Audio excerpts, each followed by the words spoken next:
খুব রাগ এবং বাস্তবতা যেটা দেখা যাচ্ছে, কেউ ডিম ছুড়ে মারছে, কেউ পানি মারছে, কেউ কেল ঘোষিত ফিরে আসে। এগুলো সব আমার যতটুকু ধারণা নবীর ওই হাদিস অনুযায়ী এটা আলেমদের বরদোয়ার ফল। বিশ্বনবী জানিয়েছেন ইত্তাকি দাওয়াতাল মাসলুম, পৃথিবীর মানুষেরা সাবধান, তুমি আর চাই করো না কেন মাজলুমের বরদোয়া থেকে নিজেকে বেশি বাঁচিয়ে রাখবা। কারণ এটা একটা কঠিন বিষয়। ফাইন্নাহা লাইসা বাইনাহু ওয়া বাইনাল্লাহি হিজাব। মাজলুম যদি বরদোয়া করে আর আল্লাহর মাঝে কোনো পর্দা, কোনো ফারাক থাকে না, সঙ্গে সঙ্গে কবুল হয়ে যায়। আমার মাথায় দড়ি দিয়ে যখন নিয়ে গিয়েছিল প্রথমে, এত অসহায় মনে হচ্ছিল নিজের কাছে যে আল্লাহ আমি কি করেছি। পায়ে দিয়েছে ডান্ডা বেড়ি, হাতের ভেতরে কাপ, মাজার ভেতরে সে এত মোটা মোটা দড়ি। 2-3 জন 4 জন পুলিশ হাত ধরে রাখে আর একজন টানতেছে, মাঝে গরু টেনে নিয়ে যাচ্ছে। দুনিয়ায় যদি আল্লাহ এটা উল্টিয়ে দেখাতে পারে, আখিরাতের বিচার তো আলাদা। এটা কিয়ামতে আপনি একা দাঁড়াবেন, কোন সাক্ষী লাগবে না, আপনার শরীরের ভেতরে ওই বিষয়গুলো আল্লাহ ফুটিয়ে তুলবে। ফাম্মা মান উতিয়া কিতাবাহু বিয়ামিনি, আমলনামা যদি আল্লাহ হাতে দিয়ে বলে পড়, ডান হাতে যারা পাবে ফায়াতুলুহা ওয়া মাকরাউ কিতাবিয়া, নিজে আনন্দ পাবে আর মানুষকে বলবে দেখো কি সুন্দর রেজাল্ট আমি পেয়েছি। বাংলার মানুষেরা, পাশে যেহেতু কারাগার, হাজারো মানুষ এখন যারা আছে, আমি যেহেতু নিজের বাস্তবতা বলছি, হাজার হাজার মানুষ এই জেলখানায় তো প্রায় এক জায়গায় 10,000 আছে, তার মনে হয় আরো বেশি। এই মানুষগুলো এই মাগরিবের পরে, এশার পরে এদের অনুশোচনা শুরু হয়। সবাইকে উদ্দেশ্য করে বলছি, আমরা যে যা করছি দুনিয়াতে, কিয়ামতের ময়দানে বইটা হাতে দেওয়ার পরে পড়তে পারবেন তো। নিজের ব্যক্তিগত জীবনকে আগে সংশোধন করা আরম্ভ করেন। আমি নিজের থেকে এখন শুরু করব। আমি যদি সত্যি এখনই মারা যায়, আমার এই 33 বছরের যে রেকর্ড আল্লাহ আমাকে দেখাবে, আমি যেন সম্মুখে পড়তে পারি, এরকম কাজ এখন থেকে আরম্ভ করব। জীবনের আসল সফলতা তো এটা, আমানে সফসিফানিন নারি ওয়া উদখিলাল জান্নাতা ফাকাদ ফাজ। আল্লাহ পাক বলেন ওই লোকটার জীবন তো সফল যাকে আস্তে আস্তে জাহান্নামের কাজগুলো ছেড়ে দেওয়ায় আর জান্নাতের কাজের দিকে আমি আল্লাহ তাকে এগিয়ে দেই। এমন আমল, এমন কাজ, এমন বই আমি তৈরি করতে চাই যেটা কোটি কোটি মানুষের সামনে আমি মানুষকে পড়ে শোনাতে পারবো। বলেন আমিন। কিয়ামতে যেহেতু সর্বপ্রথম আল্লাহ বিচার ব্যবস্থায় আপনাকে আমাকে একা ডাকবে, কেউ থাকবে না। সূরা মারইয়ামের এই 95 নম্বর আয়াত অনুযায়ী যদি এখনো কেউ ধোঁকায় পড়ে থাকেন যে না আমার বাবা আছে বাঁচাবে, এই আয়াত অনুযায়ী এটা পুরা মিথ্যা আশ্বাস। কথা বলেন না কেন? কেউ থাকবে না পাশে, আপনি স্রেফ একা থাকবেন। বিচারের দ্বিতীয় স্টেপে আল্লাহ এবার ডাকবেন, ইয়াওমা নাদউ কুল্লা উনাসিম বিইমামিহিম। সূরা বানী ইসরাঈল 82 নম্বর আয়াতের 72 নম্বর আয়াতের প্রথম অংশে আছে। আল্লাহ বলেন কিয়ামতে এবার আর তোকে একা না, তোকে ডাক দেব আমার দরবারে তোর নেতার সাথে। কার সাথে? এটা যদি কেউ রাজনীতি মনে করেন আপনার কপালে আগুন লাগবে। আল্লাহ পাক বলেন কিয়ামতে আমি তোকে তোর নেতার সাথে ডাক দেব।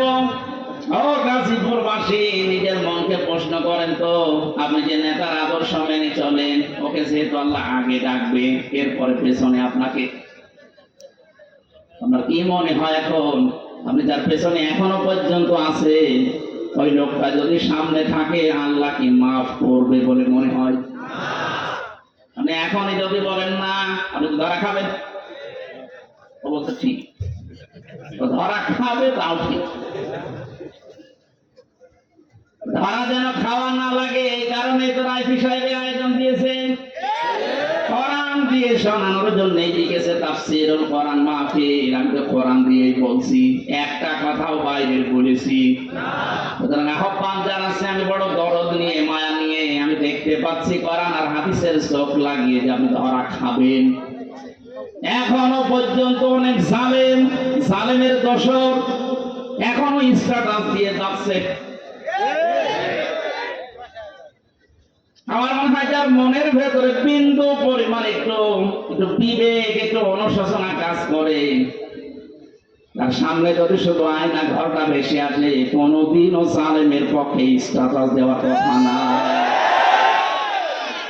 মর্মান্তিক বিষয় একটু ভাবেন। শুধু আমি মাঠের নিচে ছিলাম, কি অসহায় মনে হয় নিজেকে, তখন একটু বড় জায়গা ছিলাম, কিন্তু ব্যারিস্টার আরমান, আমার আজমি ভাই সহ যারা ছিলেন ওদের কবরের মতো জায়গায় রেখে দিত। এই জুলুমের সাথে যারা জড়িত, এখনো যদি বিশ্বাস না হয়, যারা দায়িত্বে আছে তাদেরকে বলবো যে আয়না ঘরটা টুরিস্ট স্পেস হিসাবে রেখে দেন। মানুষ যেন, তামাম দুনিয়ার মানুষ বোঝে যে পৃথিবীতে একজন জালেম ছিল। এটা জুলুমের একেবারে সর্বোচ্চ পর্যায়।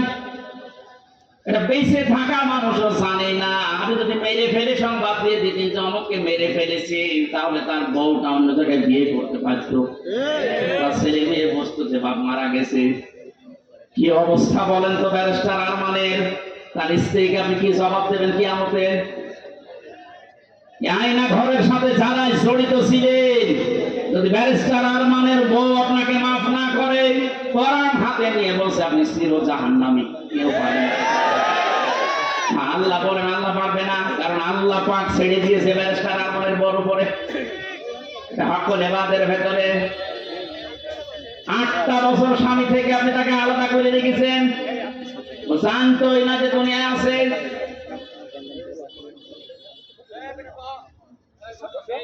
আমি কয়দিন থেকে আমার অবস্থা হালচাল শেষ হয়ে গেছে, আর সে 8টা বছর।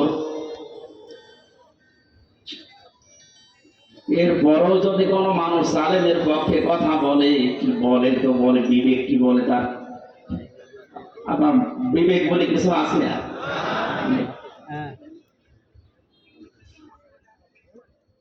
বাস্তব কথা বলছে, আপনি কিন্তু ধরা খাবেন, আমি দেখতে পাচ্ছি। এখন আদর্শ ঠিক করেন। বহু মানুষকে দেখলাম কিচ্ছু হয়নি, এখন যেহেতু বাপ নিয়ে আসে, শুধু এটা দিয়ে চললে কেমন দেখা যায়। চর্মচোখে আল্লাহ তুমি আমাদেরকে অন্তত তাড়াতাড়ি দেখা তৌফিক দাও যে কোরআন দিয়ে দেশটা চলছে।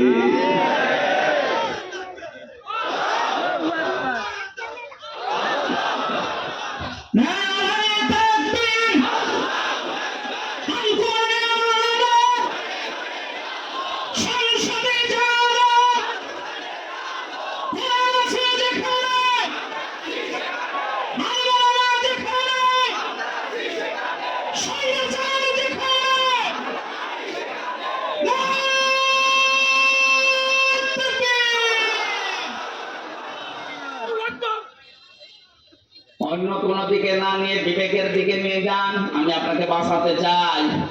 সত্যি আমরা কিন্তু ধরা খেয়ে যাব যাদের আদর্শ ঠিক নেই। এই মুহূর্ত থেকে আপনি, আমি আশা করছি পাল্টাবেন। 2 নম্বরের ব্যাখ্যায় পেয়েছি, আল্লাহর নবী জানিয়েছেন, আমাকে আল্লাহ ইয়াসিন বলে ডাক দেওয়ার কারণে, সিন মানে সাইয়্যিদুল আলামিনের পরে সিন মানে সাইয়্যিদুল বাশার। সিন মানে কি? বাশার মানে মানুষ। মানুষ কত পাচ্ছে যারা বিবেচিত, এ কথা যা